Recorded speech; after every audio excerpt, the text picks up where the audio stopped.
শুরু করে না যাইয়া বিবির কাছ থেকে বিদায় নিয়ে ডাকতে বিবি রে, ও সখিনা তুমি আমাকে বিদায় দাও, কারবালার প্রান্তরে চলে যেতে হবে। আমি কাশেম যতক্ষণ পর্যন্ত এই বেঈমানের দলগুলোকে ধ্বংস না করবো এতক্ষণ পর্যন্ত আমি পানি মুখে দিব না। যেরকম নতুন বিবাহ করছে,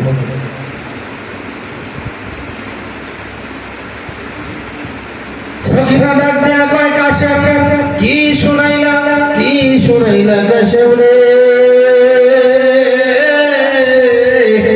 নবীর বংশের মাধ্যমে এইভাবেই বুঝি বিবাহ হয়নি কাশেম। বিবাহ করে মানুষ স্বামীকে নিয়ে বাসর ঘরে চলে যায়, আর তুমি আমার কাছ থেকে বিবাহ করে বিদায় নিয়ে কারাবালার প্রান্তরে চলে যাচ্ছ। ও কাশেম, আমাদের কি বাসর হবে না? আমাদের কি সংসার হবে না?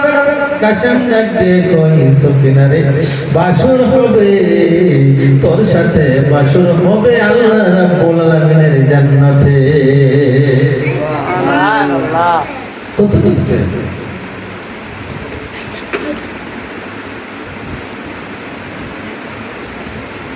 কত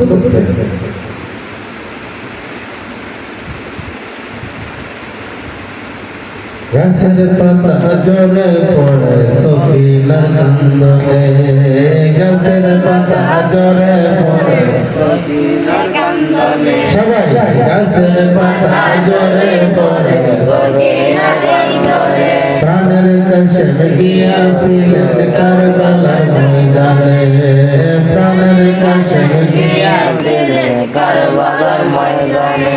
আশার বাসা ভেঙে দিল, আশার বাসা ভেঙে দিল, এজিদ শয়তানে আমার বাইনি আইবো রে, আমার বাইনি আইবো রে, বুরাকের পানি লইয়া সর্বানন্দ দুঃখিনী কাঁদে পঞ্চপানে চায়া আমার বাইনি আইবো রে। আল্লাহ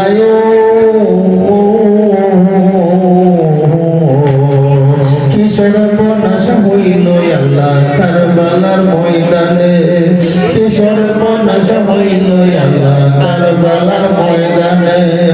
নবীর বংশ ধ্বংস করলো, নবীর বংশ ধ্বংস করলো এজিদ শয়তানে আমার বাইনি আইলো রে, আমার বাইনি আইলো রে, বুরাকের পানি লইয়া সর্বনন্দ দুঃখিনী কাঁদে পঞ্চপানে ছায়া আমার বাইনি আইলো রে। আল্লাহ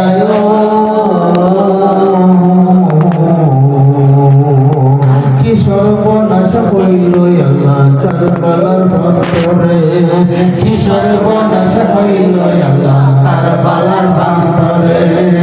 আলী আকবর গাইল, আলী আকবর গাইল, পানির কারণে আমার বাইনি আইবো রে, আমার বাইনি আইবো রে, বুরাকের পানি লইয়া সর্বানন্দ দুঃখিনী কাঁদে পঞ্চপানে ছায়া আমার বাইনি আইবো রে।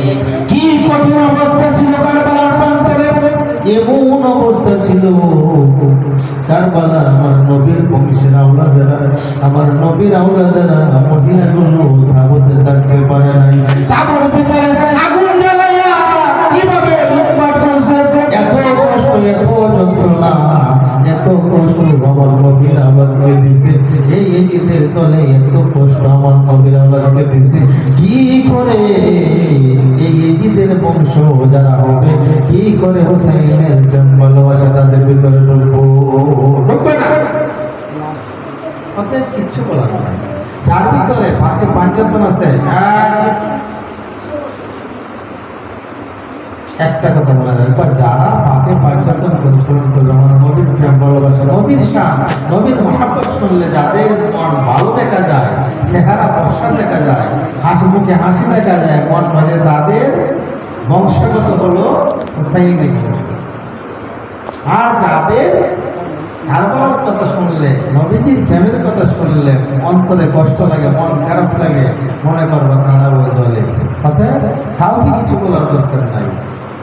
লাকুম দিনুকুম ওয়ালিয়া দিন। যার দিন যার দেখো, দেখা হবে হাসরের ময়দানে। কার কোন যুদ্ধ আছে? কই দেখা হবে? হাসরের ময়দানে দেখা হবে। আর কিছু যুদ্ধ আছে? এখন কিছু বলার দরকার নাই। এখন আমাদেরকে কে কি বলবো, কে বন্ধ বলবো, কে কি বলবো, এইসব শোনার সময়।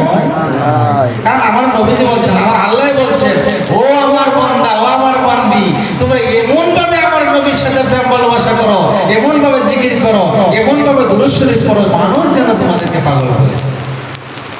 আল্লাহ কইছে, মানুষে বললে সমস্যা কি? অতএব কিছু বলা যাবে না, যার যা মন চা বলো, কোনো সমস্যা নেই। শুধু একটা কথাই বলতে হবে, আল্লাহ তাকে তার কাজে আসতে হবে। তাদেরকে আমার নবীর প্রেম ভালোবাসা বোঝার জন্য দান করো। সেদিন বুঝবা। কোন দিন বুঝবা?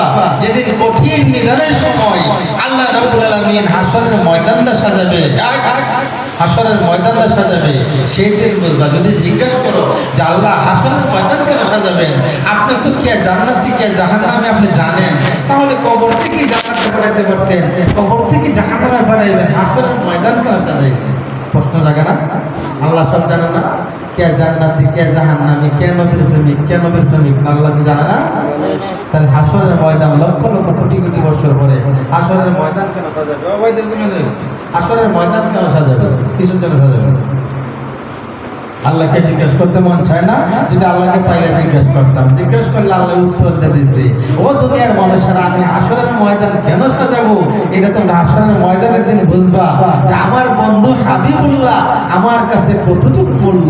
তামাম পৃথিবীর সমস্ত মানুষকে, 1 লক্ষ মতান্তরে 2 লক্ষ নবী রাসূল সহ সমস্ত ওলিয়া উলিয়া গাউস কুতুব সমস্ত মানুষকে দেখাইবার জন্য যে আমার বন্ধু হাবিবুল্লাহ আমার কাছে কতটুকু প্রিয়, শুধু এই কতটুকু প্রিয় বোঝাইবার জন্যই আমি আল্লাহ রাব্বুল আলামিন হাসরের ময়দানে সাজাবো।